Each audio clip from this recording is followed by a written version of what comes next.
Judaism is often called the mother of religions. Kabbalah means to receive the wisdom that comes from the upper realms, where God dwells. We have to start from the beginning, the Zohar. Israelites were not monotheistic. Jewish mysticism has a lot in common with Kabbalah, but it is a different beast on its own. It's a secretive, esoteric study and learning beyond the reach of human intelligence. He would summon angelic beings by the usage of amulets to stave off evil spirits. Dreams actually have prophetic meaning. Once you write something down, you've created a demon. If you say there is something broken in the world that God created, you are challenging God directly. You are saying God is not perfect. We're talking about giving sacrifices in the altar, in the temple. It's not a foreign concept, for people in power to try to keep people ignorant. There are a lot of different types of orders and mystical groups and cults and societies. I'm not a conspiracy theorist by any means. I know of their existence. Welcome, everybody, to today's episode of the Health King's Court, Ancient Wisdom, Modern Health. Today, we have a bit more on the ancient wisdom side of things, so I'd like to introduce today's guest. Today's guest is calling in from Israel. He's an educator, an artist, an academic, a writer, a poet, a translator of languages, and a podcast's host himself. He's a university professor, a degree in art history and English literature, and an inquirer about several other topics, such as Jewish mysticism. So today we're going to be talking about the Kabbalah, whatever that is, with a Mr. Guy Dazin. Guy? Well, thank you so much for having me on your podcast. A bit of a correction there. I'm not a university professor, but that's a big compliment, and I'll take it. Got it. So what is your relationship with the university? You work there, or? Yeah, I work as a kind of a mentor, a teacher in the preparatory school for English in Bar Ilan University. So I'm in full capacity, but by no means in the ranks of the professors.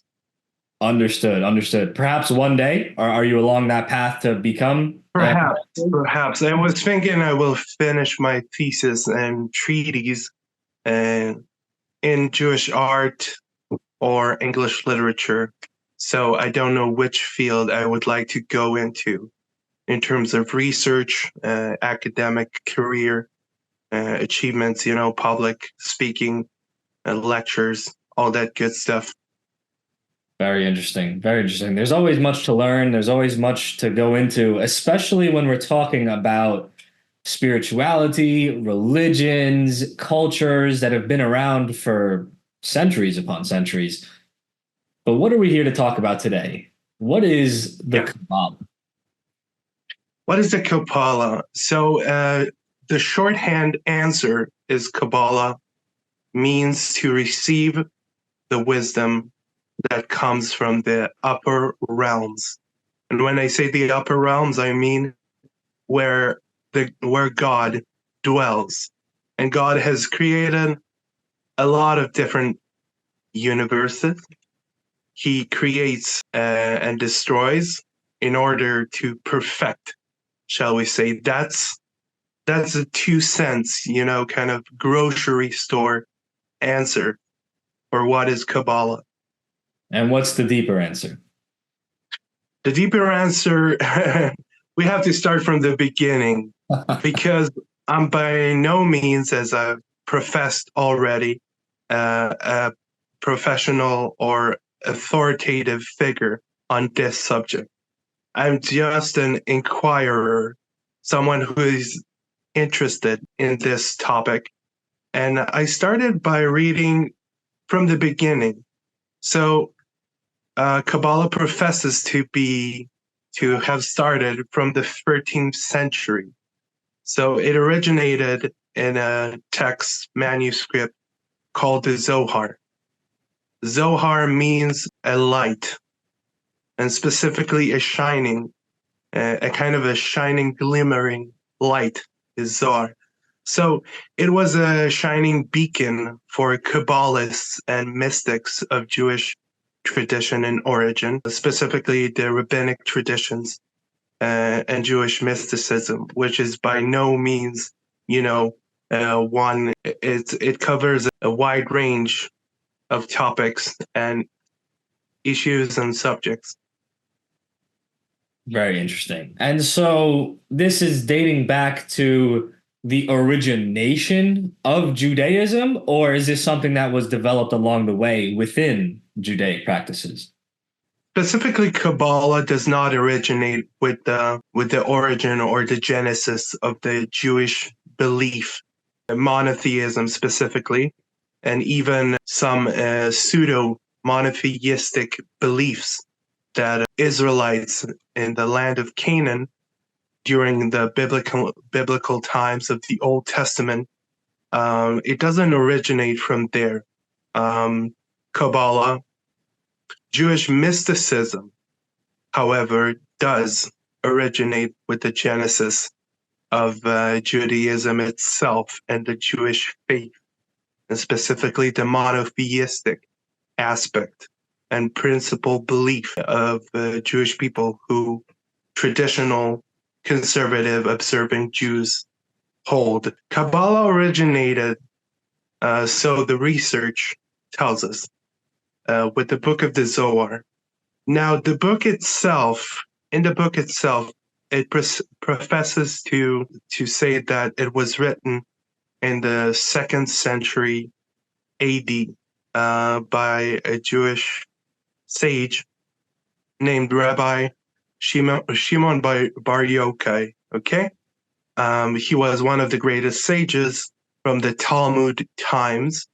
The Talmud is a period in Jewish history between 200 or 100 AD to 500 AD. There are two main manuscripts, texts. The Talmud is a huge tome. Tome consists of multiple volumes of books. So essentially, the book professes to have its origination, as you put it, in the 2nd century AD. But that's not necessarily the case according to the academic research. The academic research or recent developments, when I say recent, I mean like 50 years recent, is that it was actually written by a sage, a rabbi, named Moses de Leon from Spain in the 14th century. So he compiled different texts of the Zohar into one manuscript. There is a lot to unpack there. But let's back it up a little bit, because we're talking about things within the realm of Judaic monotheism. But you've touched upon briefly that perhaps Judaism wasn't always monotheistic, and you've put a phrase out there of pseudo monotheism. What does that mean? Pseudo monotheism, it's not necessarily an atheistic belief. It means that you profess to believe in one God, but the unity of God is kind of shared by different principles and deities. So you believe in one God, like Zeus. You say the Greek philosophers, Socrates and Plato, talk about the oneness of God. When they said God, they meant Zeus, but it doesn't mean that they didn't believe in other deities that existed. So conversely, when talking about monotheism, when they talk about the old Jewish god El. El was an actual deity, a Canaanite kind of pagan deity that was worshipped throughout the Mesopotamian area. When Mesopotamia was in power, I'm talking about, thousands of years before before Christ to the Christian audience. So Israelites were not the monotheistic observing, and I'm going to use the term halacha. Halachic means the code of law, the consensus of the code of law of Jewish belief. So Judaism is divided into different kind of subjects. One of the subjects in Judaism that was there from the beginning was Jewish mysticism. Jewish mysticism has a lot in common with Kabbalah, but it is a different beast on its own. Jewish mysticism has numerous beliefs that are kind of in a strict opposition to the notion of monotheism.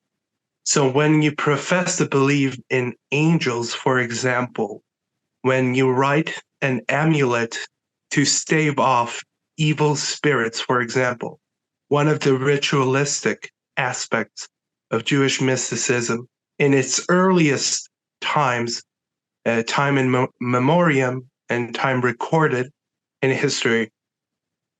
Now, there are the divinations, a kind of summoning of angels and different deities to kind of harness for oneself when an individual wanted to harness the powers of the upper realms, and he would summon angelic beings by the usage of amulets to stave off evil spirits or to try to incur different changes in nature.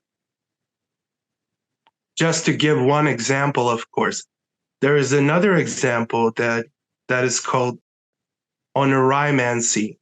Oneiromancy means interpretation of dreams in a prophetic way.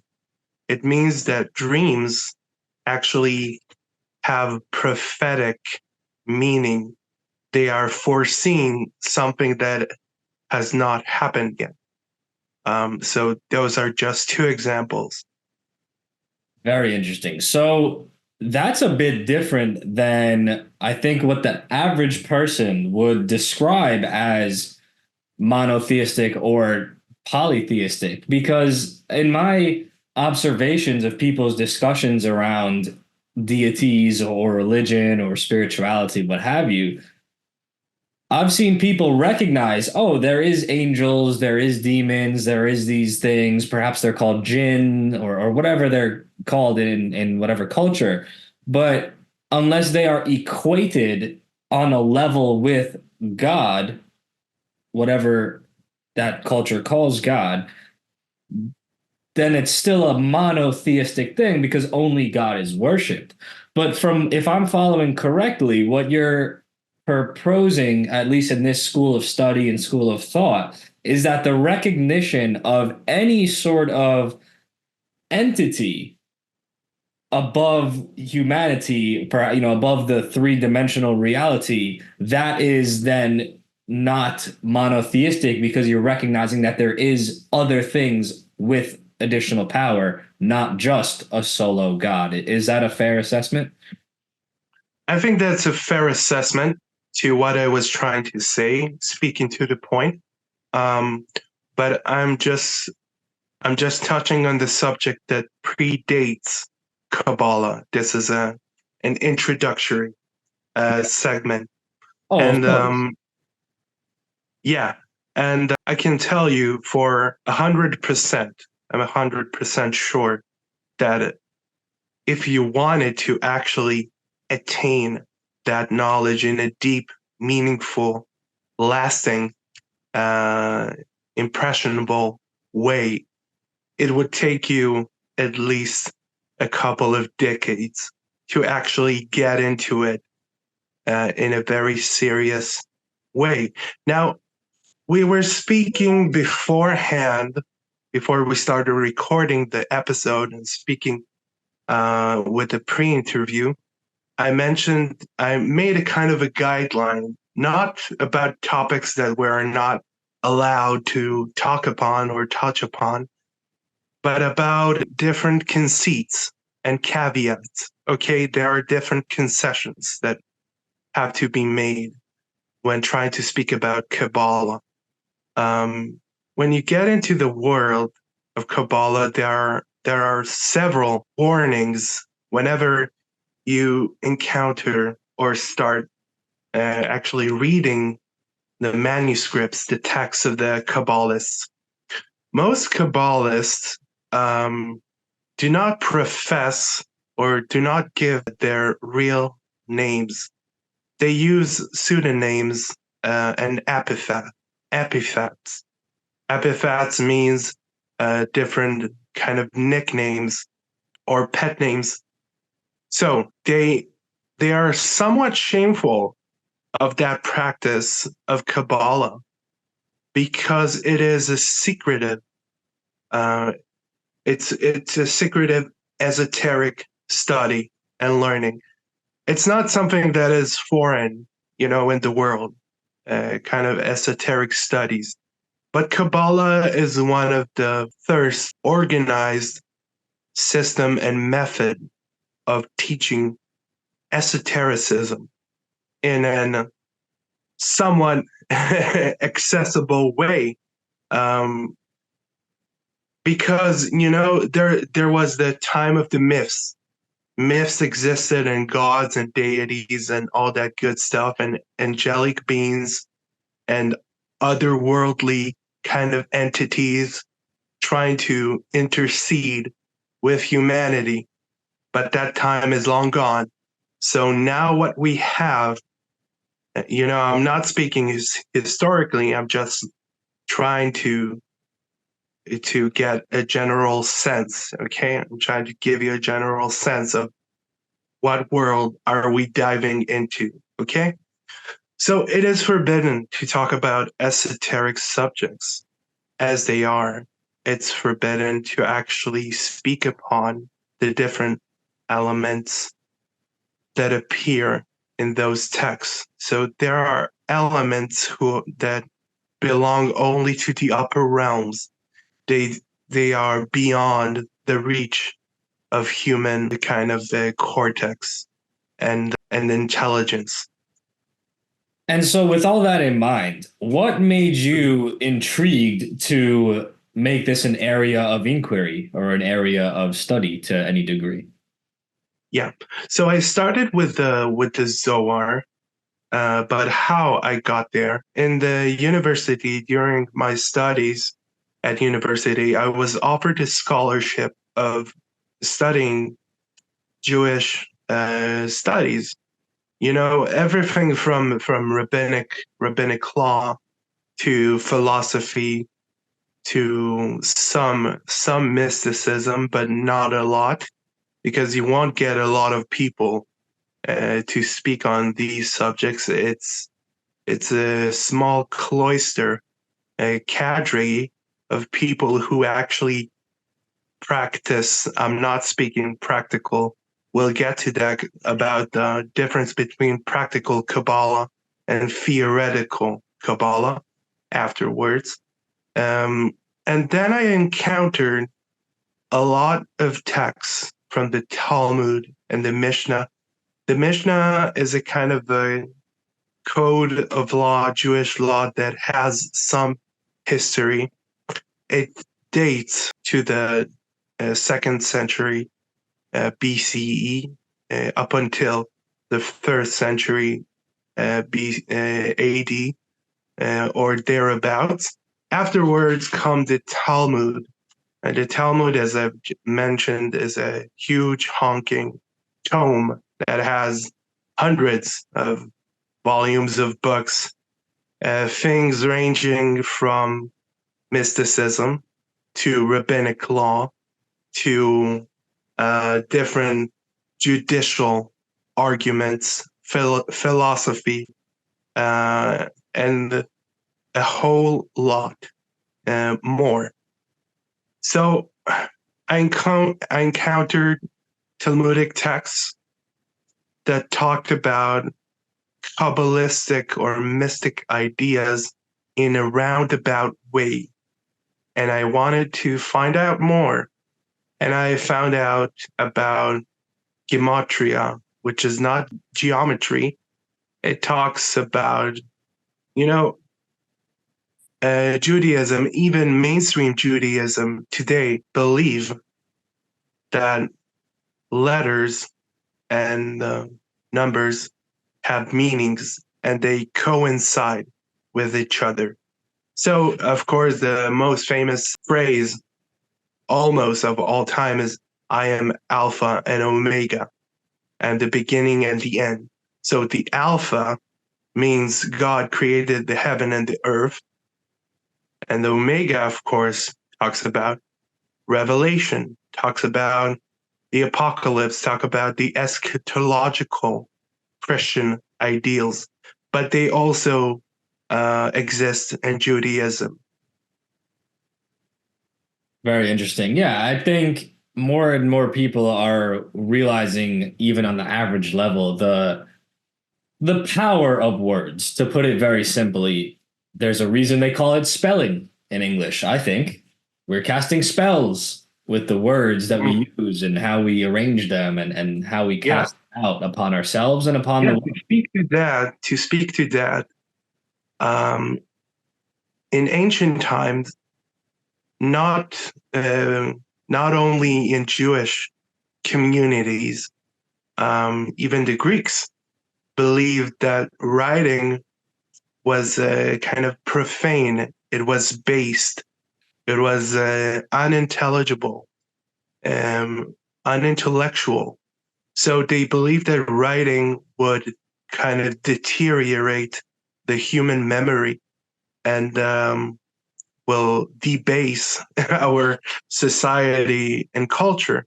And it wasn't much different in the Jewish community, who believed that once you write something down, you've created a demon. Okay. I know it sounds very ridiculous, but once you write something down, it speaks, to what you said. Spelling and incantations. So another Jewish mystic practice is incantation. You would write a series of holy names. This is called divinations. Divinations are different names of entities and angelic beings or otherworldly entities, as I've mentioned before. You're trying to harness their power for your own means and ends. Yeah. Now, what if you write down something inherently positive? Would that still be calling upon a demon in this school of thought, or is no, it wouldn't be called a demon.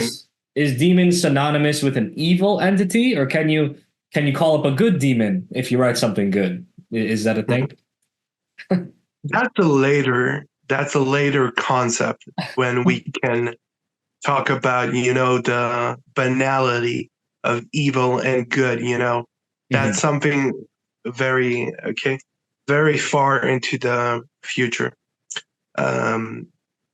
Our context, when we talk about divinations and incantations, it means that it's a heretical act, to write, for example, the true name. It's a big study in not academia, but in philosophy and theology, talking about the true name of God and who possesses that secret, because it's a secret, and throughout history, there were people who professed to know exactly what the true name of God was. And if you would write that on clay tablets, for example, that will be considered as a heretical act, I think, in those times, unquestionably. Interesting. And so this is such a deep, deep realm of study. But why, to get back to that question, why did you go into this? What interests you about it? How does this better your life and existence by learning about these things?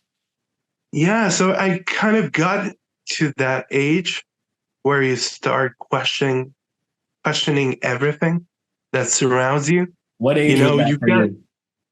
you get to that age. I think it was 27 or thereabouts. Yeah. I'm 32 today, so it's an irrelevant piece of information. But yeah, so 27, I think I started to question my beliefs, my view of the world. I started opening up to different cultures, beliefs, histories that I had no idea existed. And I sort of sobered up to the true kind of a meaning behind the veil of the world. And I wanted to peek behind that veil, to see if the wizard is real, like the Wizard of Oz, if he existed. And I'm still looking, I think, after not a lot of years, but after quite a bit of study, I think I'm starting to lean into it. I wanted to get I was always a curious child, and I always pondered upon the significance of reality itself. And I said to myself, what does this world actually made up of? Why it was created? Another huge question that Kabbalah doesn't shy away. It tells you essentially this is one of the things that is kind of pink colored glasses kind of view of Kabbalah that says the world was created for man, to be fruitful and multiply. But, and that's a big but, there are different levels of interpretation in Judaism. Okay? There are 4 levels of interpretation. The deeper you go, the more obscure, and nonsensical the kind of information or secrets that are revealed. And that's not foreign to any other kind of esoteric belief. We talked about Jainism, we haven't talked about it, but I'm just saying Jainism or Sufism in Islam, or, not Jewish, Christian, kind of the sacred beliefs, the Templars. The Templars certainly believed in some mystical um, kind of stuff, and they practice some of it. Talking about the sacrament, talking about the blood of Christ and the Lamb. It has a lot of common factors with Jewish mysticism, because Judaism is often called the mother of religions, because the 2 major religions sprang out from the core Jewish faith, namely Christianity and Islam. But of course, there's Hinduism and Buddhism. I heard one time someone said to me something that struck me stupid. He said that Hinduism kind of owes its origins from Judaism, and I said that is, that is clinically insane in my opinion. The two worlds couldn't be any different. But when I started getting into Kabbalah, I got the notion that there are a lot of similarities in the text, in the manuscript, in the philosophies, in the concepts. I'll give you just one example: the concept of rebirth, reincarnation. It exists in the same way as in Judaism. And Kabbalah speaks a lot about reincarnation. It speaks about the power and significance of your zodiac sign, for example, the significance of your name according to Kabbalah. It talks about if you're a male, if you're a female. All those things coincide in some way in Kabbalah. They exist in a upper realm, shall we say, that is unattainable to human ingenuity and genius. The Kabbalah tries to, the neophyte, the initiate, that wants to start pursuing this information and secrets has to be 40 and up. And one of the reasons they kind of proclaim to have that prohibition on people who are under 40 to prevent them from entering or initiating into Kabbalah is because a lot of practitioners of Kabbalah kind of died very young, before the age of 40. Not natural deaths, mind you. So I don't want to be a fearmonger, but I'm just saying it's one of our kind of one of our premises, one of our guidelines in this discussion. The other one is that it is strictly forbidden. Let's talk about the difference between theoretical Kabbalah and ritualistic Kabbalah. So ritualistic Kabbalah is all the things that we talked about up until this point. We talked about the divinations and the amulets and profanations. We talked about reincarnation. Everything exists in that sphere. We haven't talked about black magic, but that's coming up, and I'll speak to that point later. Theoretical Kabbalah focuses more on the upper realms, focuses more on what we call tikkun. And tikkun actually means to fix. What are we trying to fix? So, is there something broken? If you say there is something broken in the world that God created, you are challenging God directly. You are saying God is not perfect. He's not all powerful because he doesn't cease the evil from existing in the world. Kabbalah has it sideways, everything is upside down. Kabbalah says that what we do on earth actually affects what goes on in the inner workings of the upper realms. So do you have any questions up until now? So many. It's difficult to Yeah, choose. shoot. So Go ahead. that's a very Go ahead. interesting thing because let's talk about those two schools of thought.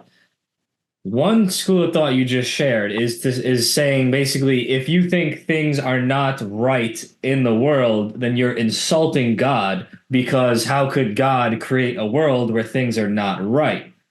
That's very interesting. And I could see some credence to that school of thought, and we could go into that. But then there's also the flip side of God has created this world, put us here, designed it for us or with us or whatever the relation is, but we have, through our free will, the ability to contribute or devalue what is going on here. And because this is a realm of God, it's going to affect him from the ground up as well.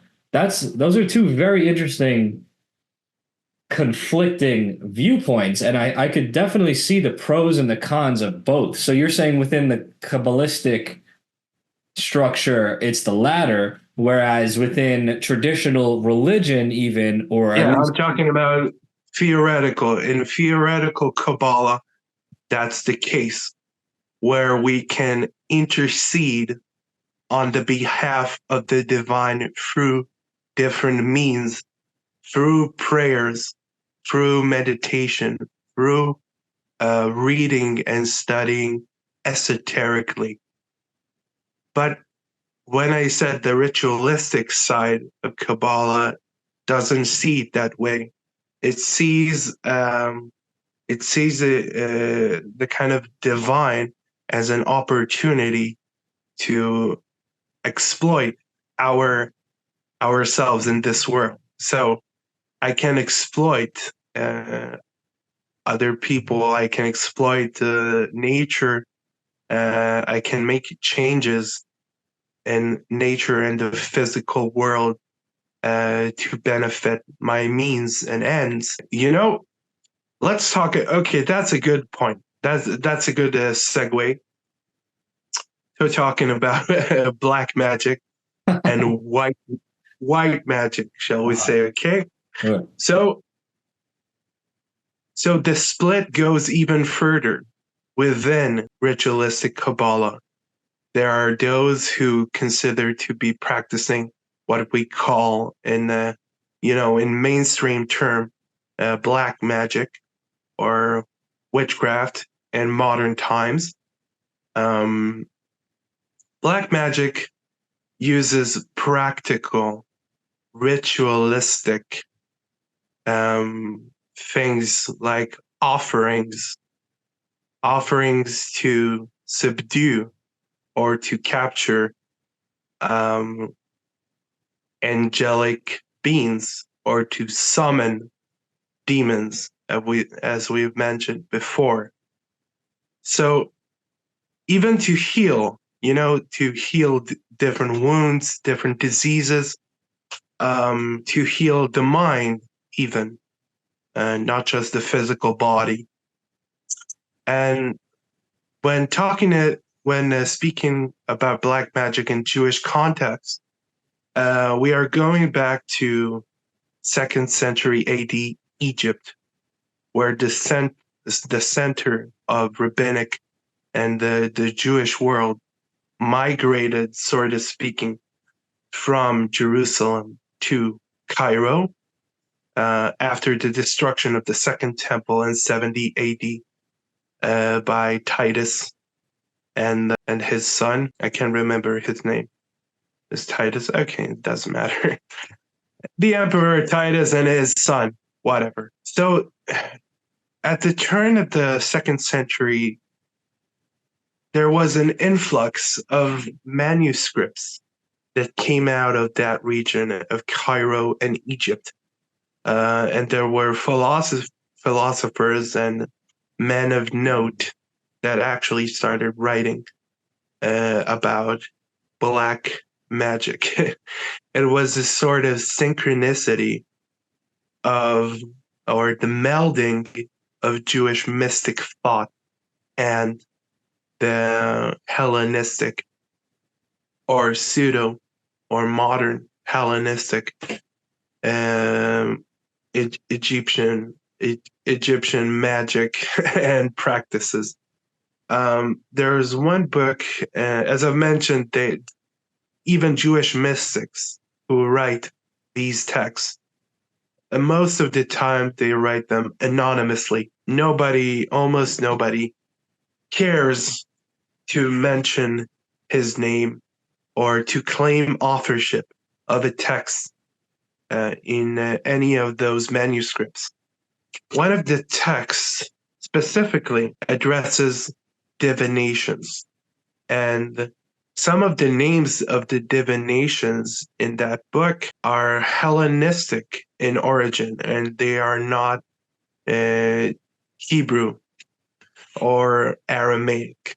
So there's a cross-cultural influence on black magic. Okay. White magic refers to the rituals and ceremonies that were held in the Second Temple. Okay. I'm just giving an example. It goes along the same traditions, even up until to this day. We're talking about giving sacrifices in the altar in the temple. It is said that for the Messiah to arrive, there has to be a birth of a red heifer. A red heifer is a red cow, and that red cow has to be completely red on all sides. It has to be perfect.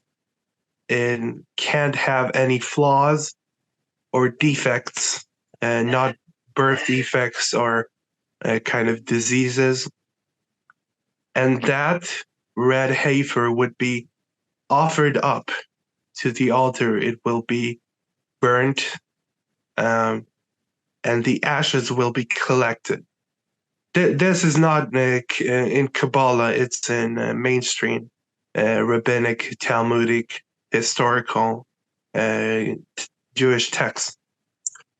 And in order for a person, for a high priest to purify themselves, they need to take that ashes and to pour it on their head. And that's the only way to purify a person. Now, why I'm speaking about the purification in the Second Temple is because, of course, this has never happened. No one has found a red heifer that's completely perfect and doesn't have birth defects or diseases and is completely red. It's never happened. But why I'm speaking to this point and mentioning this, because Isaac Luria says that a practitioner of we call it black magic in the mainstream, but they call it a kind of ritualistic Kabbalah or Magia. Magia is magi.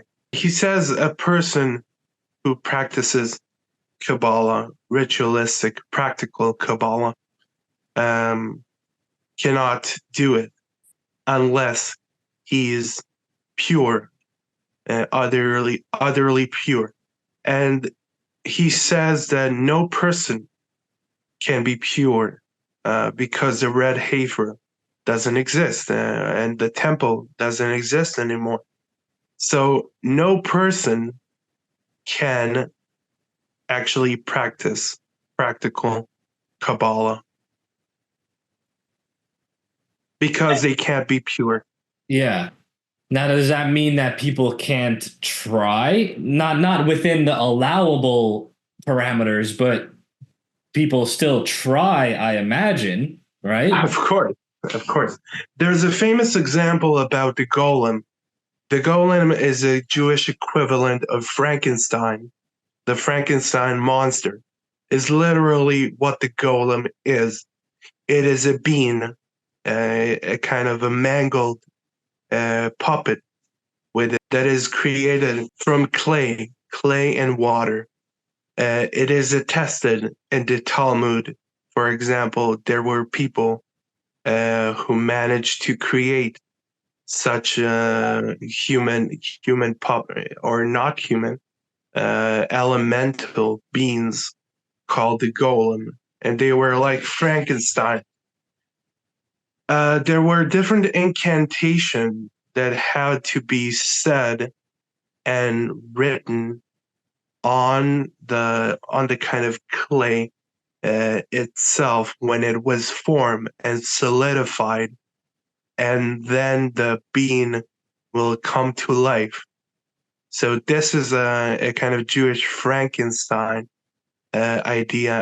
Yeah. So another example, not about practical, not about practical Kabbalah, but about being able to practice Kabbalah without actually doing black magic, shall we say.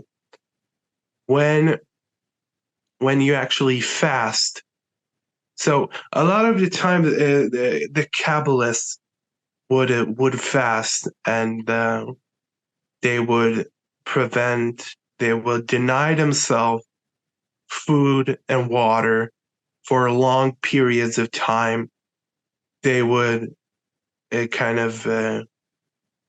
would pray and meditate for hours on end. They would live in small groups, very cloistered, very shut off from the world, and they would monitor each other, monitor in an ethical sense. They would keep watch from to prevent people from sinning, and even having thoughts of sin. This is called, in Christianity, it's called asceticism, the ascetic life, the asceticism. So they would do this, and that's a kind of alternative to practical Kabbalah, which was essentially heretical. It was profane. It was paganistic and ritualistic, and it wasn't something that had a good public image, shall we say, for the rabbinic. Yeah. And yet, in all of the major religions, in the mainstream even, there are elements to the Kabbalistic practices that absolutely remain, whether people are conscious of, one, the roots, or two, the significance, whether they're conscious of those things or not, as sacrificial practices, what have you. Yeah. Very interesting. Yeah. So the Kabbalah, the pre-Kabbalistic texts deal a lot with black magic and Jewish and mysticism, and I'm sorry, my train of thought kind of caught off. So No worries. And so I have a question to go back a little while. I believe you were talking about the piece of literature. It was the Book of Zohar, I think, or one of them that was referring to, at least in the ancient Jewish or the segmented Jewish school of thought, why the world was created. And it was said that it was created for all men. Now, does it mean all men, or does that mean only the Jewish men? Does that mean only the certain Jewish scholars of that segment of thought? What's the core of that segmenting before? Because I've seen controversial things being said by Jewish individuals or about Judaism from non-Jewish individuals about Judaic practitioners or Jewish people or persons or Jewish study can often be very it's for us and not for thee, and there's some differences there. Do you have anything you want to touch on there? yeah, so to address your first point, or your first question, yes, the world was created for all men. Okay, that's a great gift. That's a divine gift, and the the biggest secret. That's the kind of facade, it's not the inner cloistered, the kind of sanctus sanct, the holy of holies. It's not. But that's a kind of throwaway answer in Kabbalah.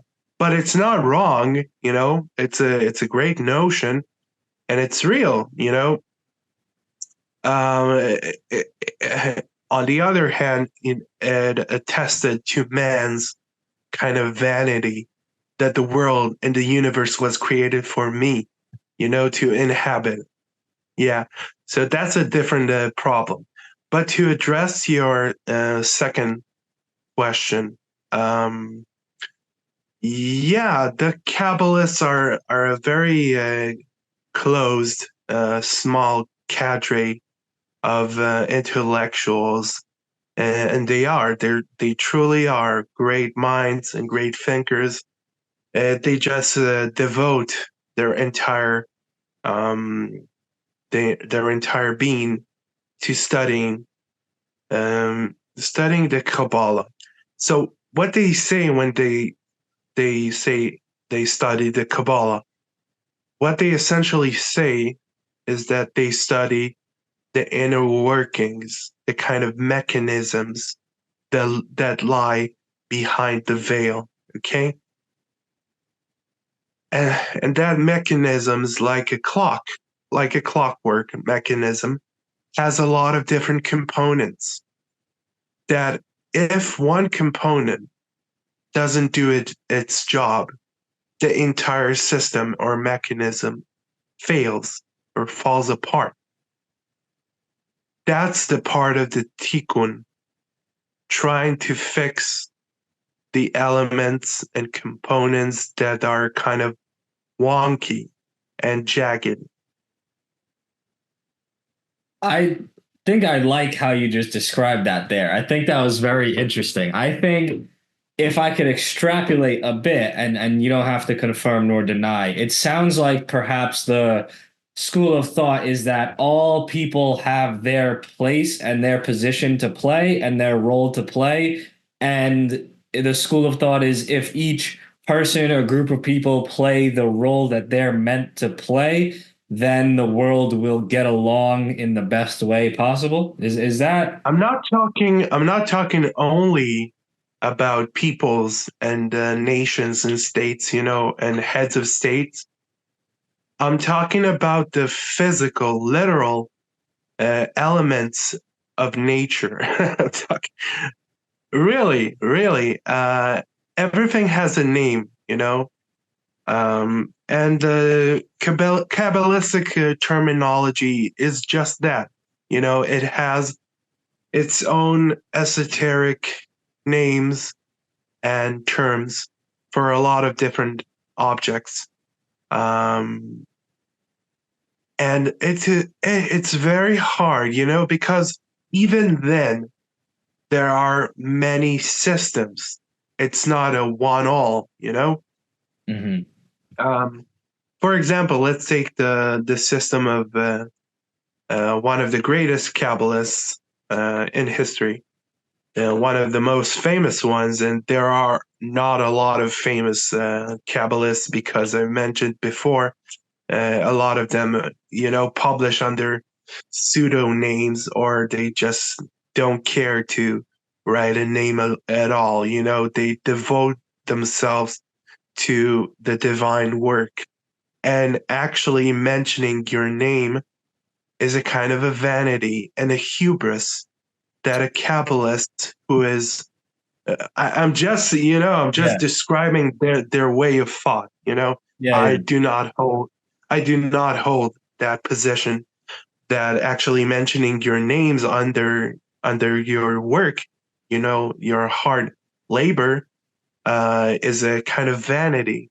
I think it's a self pride that is healthy to some extent. Now the other thing is Isaac Luria.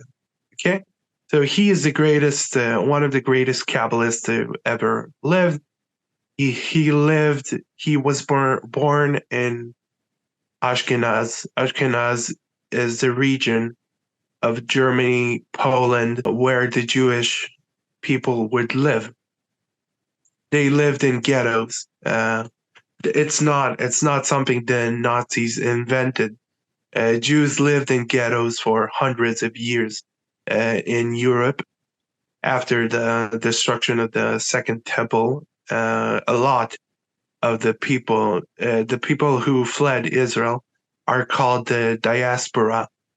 So the diaspora are the people who, migrated and kind of scattered around the globe after the destruction of the Second Temple. So Isaac Luria was born in Ashkenaz, but he migrated to Israel. He lived in the 15th and early 16th century. And as I mentioned about practitioners of Kabbalah, he didn't outlive his compatriots. He died at the age of 37 or 38. So he's one of the main reasons that prohibition exists. Rabbinic authority, Jewish rabbinic authority, outright ban, the practice of Kabbalah for several reasons. One of them was another figure called Sabbatai Tzvi, and he was a hedonistic kind of Jewish cult leader that, funnily enough, it kind of converted to Islam in 1666. So now you can hear that the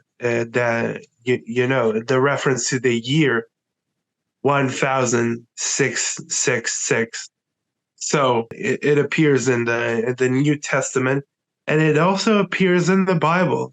Yeah, not the name of the beast, but that kind of phrase, turn of phrase, 666.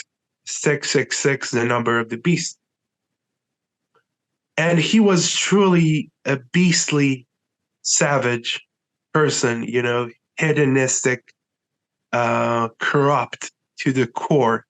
And he believed that in order to bring on salvation, and I mean the coming of the Messiah, because Jews also believe in the coming of the Messiah, very different. He's very different from Jesus Christ of Nazareth, but nonetheless, that figure and that belief exists in Judaism, and the rabbinic authorities saw that hedonistic cult of Sabbatai Tzvi, who managed to convince at least 500 Jewish families who were his followers to actually convert to Islam together with him. At some point, he was imprisoned because of his very weird and strange cult rituals and practices that were so hedonistic and vile that the authorities, authorities, and he lived in Turkey. So the authorities in Turkey actually imprisoned him. But it was the Jewish community and the leaders of the community who actually considered him a persona non grata. He was a non-person. Okay? So he contributed to the decree to outright ban the practice of Kabbalah in a ritualistic, practical manner. Interesting. Yeah, and it's certainly not uncommon for any sort of malintending person to use whatever they can. And I could certainly see it being a effective tactic if you're trying to mislead a community that is on one set of beliefs to convert them to another one, whatever that is, whichever one you choose, and then inject your own foul twist But onto it. he did it because he believed that God has spoken to him and said that in order for the Messiah to come, you need to convert yourself to Islam. So he believed himself to be uh, the Messiah or a reincarnation of a figure that is the Messiah. So he was a very interesting, person and figure. Yeah. Yeah, very interesting. A lot of interesting people like that during those times or even now. It's crazy. And Yeah, so we have about 20 minutes to go. Let's talk about the here and the now. I'm kind of curious. So this is an area of study it's certainly occult in the sense that it's hidden. It's of course esoteric. It's a bit taboo.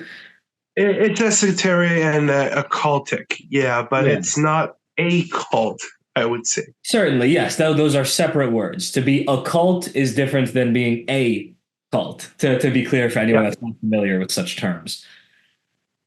How many people are studying this? What do you think is the percentage of Jews that have any idea what the Kabbalah is, let alone learn a thing or two about it? And you could answer that in two parts, because I think perhaps there might be different answers for Jews as a whole worldwide and Jews within Israel.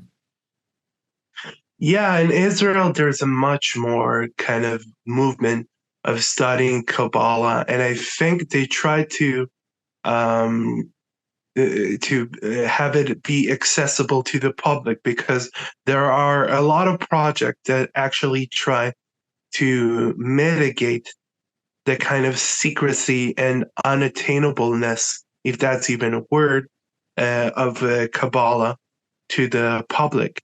And they try to make it accessible by talking about, tinting everything with pink colored glasses, but not in a bad sense, not in a bad sense, because they try, it's like a Kabbalah Light, it's like Miller Light or Bud Light, but that's Kabbalah Light, you know?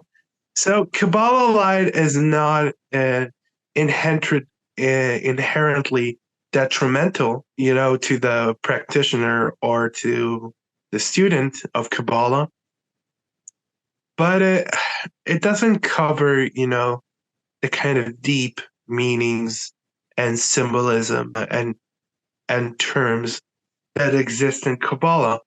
Because the main thing is what Kabbalah tries to achieve, at least in the modern times, or beliefs that people think that Kabbalah can give to their everyday lives or spiritual lives is that they give them a sense of meaning. You have different names for the spheres, uh the kind of the zodiac. There are different angels that are governing different elemental bodies, and I'm talking about physical bodies. Yeah, there are at least seven seven heavens. Yeah, we say 7 minutes in heaven, but it's the seven heavens. It's the other way around. So in those spheres that exist, they are different from the scientific credo that has existed from the times of Sir Isaac Newton, who wrote the Mathematica, uh, one of the greatest treatises on physics. Sorry for the on physics. He was in some senses a great Kabbalist because he believed in some of the mystical aspects of physics. You know, he believed that the spheres were kind of driven by angels across the sky in a cycle of 1,000 years. You know, so according to astrology, and not too dissimilar to Kabbalah, that also practices astrology, talks about, the significance of your name, your date of birth, your gender.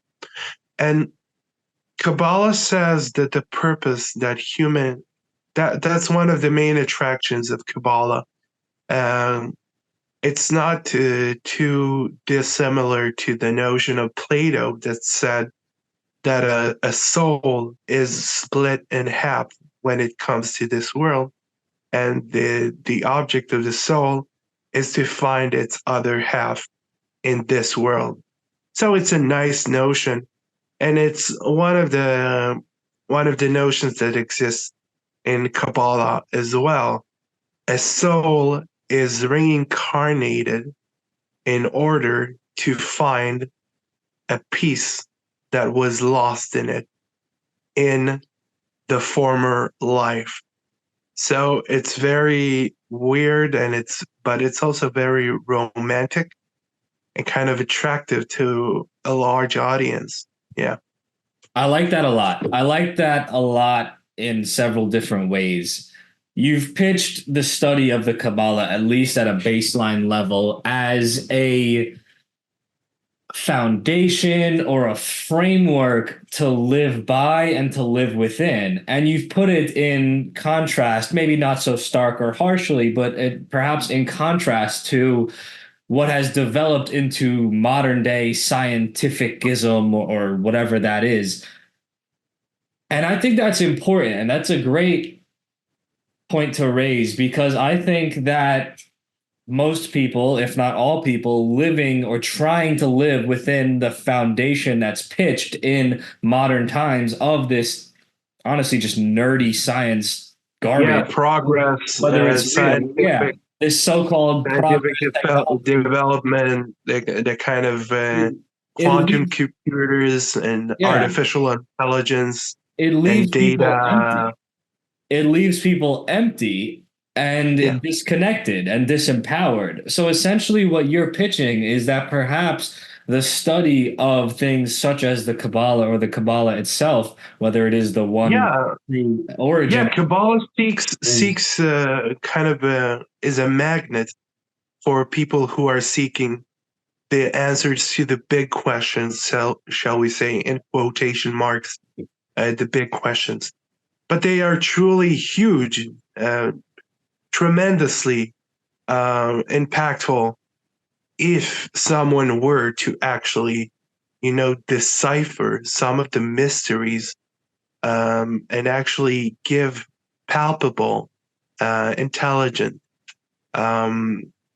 believable, and provable evidence and answers to these questions. That will be a big impact on the world as a whole. Human history will have to be written again. Society will be shaped. You're talking about, scientific engineering and all that stuff in the pre-interview. And the modern world would, with all its progress in scientific development and technological. Now we have the big technocrats like Bill Gates and Elon Musk and people of that ilk. What they lack in their kind of monochrome technocratic oligarchies that they constructed for themselves, they lack the other side of the coin. The flip side is that we have the capacity, for spiritualism, and we have a yearning, I think, to grasp at the unexplainable. Yeah. Yeah, and a lot of what you've touched on, the more I hear about it, the more I see similarities that I've come across in my areas of study, whether it is Islam, Christianity, Judaism, and in the modern sense, or even just New Age spirituality that doesn't go by any sort of name or title. Yeah. I've just studied a little bit into all of those different areas, and the parts that I've picked out that I've particularly liked, you are kind of mentioning, and it seems the Kabbalah is a compilation or somewhere where people can come home to kind of getting it all at a source, if you will, or the source. So that's very interesting. And Yeah. I think it's essential because if you don't know where you are or where you come from or where you've been, how could you know where you're going or which direction to go in any sort of Yeah. effective or healthy? Yeah. Kabbalah has two sides, at least theoretical Kabbalah has two sides. It has this side of the kind of mathematical, there is that side, mathematical, scientific size, side that actually tries to justify or to mingle or meld the two kind of professions of science and religion. And there's the other side uh, that focuses more on wisdom and intelligence. It focuses more on kind of a spiritualism, kind of a philosophy, and the beautiful marriage of the two is what creates that attraction to it. That people kind of are drawn to it because it satisfies the both spheres of the brain, the scientific part and the artistic kind of creative side. Yeah, you really can't separate the two and achieve in either very well. Now, and that brings an interesting question. And I certainly know my answer and my opinions on this, but in your thoughts or in your observations of the world, do Yeah. you think that study of spirituality, whether it is Kabbalistic or otherwise, is actually more common than we know of, especially in upper echelons or perhaps in decision makers or people like the technocrats and the people that are kind of really the people that are end up being very successful with power in the world? Do you think there's any element of, oh, they know it's real and they know the power of it, and then they keep it to themselves and kind of encourage other people not to study such things? Yeah, it's not a foreign concept, for people in power to try to keep people ignorant and analphabets, to keep them, shall we say, unintelligent, uneducated. Yeah, that part actually exists. But I don't think, uh, in a lot of the cases, it's not intentional. It depends on your pay grade. When you go up the pay grade, so the intentions kind of conflate, because there are a lot of forces. There are consultants and lobbyists, and there are PA people, and you know, um, agents and publicists and all that good stuff. It gets muddled down, and very murky, I think. And people don't see it that way. People in those positions of power. Some of the people who actually achieved um, high status ranks and positions and hold sway over economies, over culture, over religion, in a lot of cases. They don't see it that way. They don't think they keep the public in in a muck of ignorancy. They think they're doing them a favor in a lot of ways because they think about what does a person need in their lives. Do they really need religion, philosophy, politics? Do they need to study history? I don't think they don't see it that way. They want to attend to people's needs, and the most basic needs are attended to. If you notice, this is a kind of communist ideal, but it's sort of transfused into American kind of politics, and not only American politics, all the upper echelons, as you put it so eloquently, are kind of playing a different game to the entirety of humanity.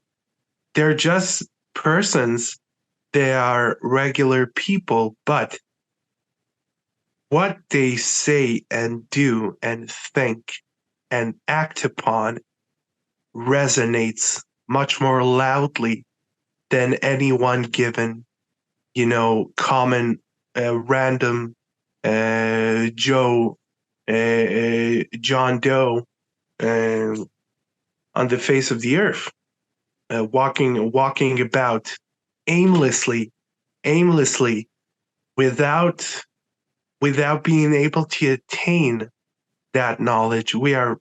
I hate to use that term, but we are very privileged to be able to even have the free time to speak, or the recreational kind of time to speak on such matters, where the regular hardworking uh, proletariat person cannot do, you know. So I'll try to talk about the relationship of the upper echelons, the kind of ruling class, and esotericism. It is true that some, for example, the British monarchy, some of the kind of, let's take for example the anointment of King Charles II. Have you seen that anointment? The crowning of King Charles II. Yeah. So some of the rituals that they perform, they do it in a church, of course, Westminster Abbey, one of the greatest churches on earth that has a rich history. Some of the rituals are are not so Christian, shall we say. They're kind of pagan, and even further back, I would say, shamanistic aspects and aspects to them. Let's take, for example, the scepter of the king. The scepter is a sphere. On a rod. That sphere represents a pomegranate. Pomegranates are a kind of attribute of the ancient Greek deity Dionysus. They are not that Christian, shall we say. That's just a small sliver of example of rituals of the upper echelons and the ruling class. Another one is the love of chess. Chess is a great game. It is an ancient game. It originated from Persia. It was called Shahmat. Shahmat means a dead king. dead king, or the king died. That's essentially the goal of the game, to trap and capture the king of the opponent. I won't mention um, which stream or sect of esotericism practices that particular game, and kind of gives euphemisms for its members, or teaches his members that the world is kind of black and white. There is evil and there is good. I won't mention which sect of esotericism teaches and practices these ideals and tells these stories, and practices these teachings, but I think maybe some of the audience will figure it out by themselves, for themselves. But that's the kind of thinking that gets you in murky waters, that saying that world divides into good and bad, black and white, and there is no middle ground. You kind of get in my drift. They're caught off from the mainstream plain, kind of Sunday school that most people get in their education and upbringing. They are not they are not brought up like regular people. They are told a lot of things about their hereditary kind of prestige. They are told that some of them were chosen by God to lead like Jesus, to lead the flock to greener pastures. And I think that's a very dangerous kind of thinking. And you see a lot of manifestations, like the Heaven's Gate cult in America, like the Jamestown, the Manson family. And I would even say, I don't want to mention it, but let's say L. Ron Hubbard. A lot of people know what I'm referring to, and I won't mention the name of the sect or the denomination that holds the beliefs of that particular person. And it's very dangerous. It's very dangerous. There are a lot of different types of orders and mystical kind of groups and cults and societies. I'm not a conspiracy theorist by any means. I know of their existence. Indeed, and that's a great point. There's a lot of conspiracy theorists out there, but there's also a lot of conspiracy realists out there. Because unfortunately, within reality, there are individuals or groups of individuals that conspire, which just means they come up with ideas and then act upon them to manipulate the world in certain ways. But we are a bit over time. I do have a minute or two to wrap up. Guy, you have said some very intelligent things today. You have put things in very fascinating order and very fascinating points. Yeah, we should talk about health next time, I think, maybe. Yeah, we could keep going for hours, I think, and it's all going to be good conversation. So I would love to have you back on for a part two. Yeah, I enjoyed it as well, of course. Into other things. But for now, we will end off part one. Is there any specific message you'd like to leave our viewers off with? Whether it's, I don't know if you're someone that would like people to get in contact with you, how could they do that? Is there any areas of, materials you would refer someone to that'd be interested in learning anything about what you've talked about? Or are there any words that you'd like to leave? Beginning with a closing message.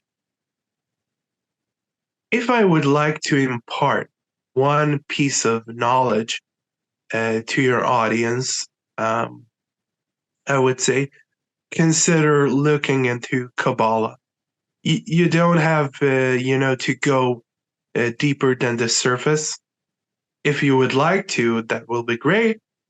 But you'll have, at some point, you'll hit a barrier that you can, vault over. You would have to have a guiding hand or some type of mentor. I would say, if you'd like to, actually, a good introductory course, or a good start, is Gershom Scholem's On Kabbalah and Its Symbolism, a great book that was written. It's a compilation.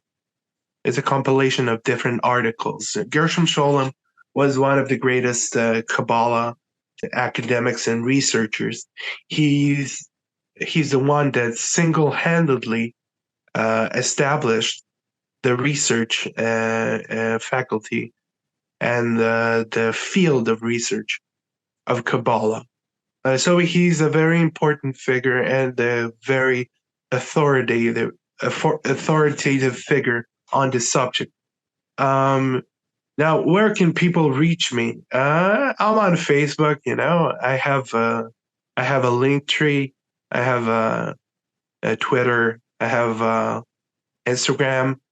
I'm also on a platform called Medium, which is mainly reserved for articles, if you know. And I'm also on LinkedIn if you'd like to contact me for any business inquiries, translations. I do commission art.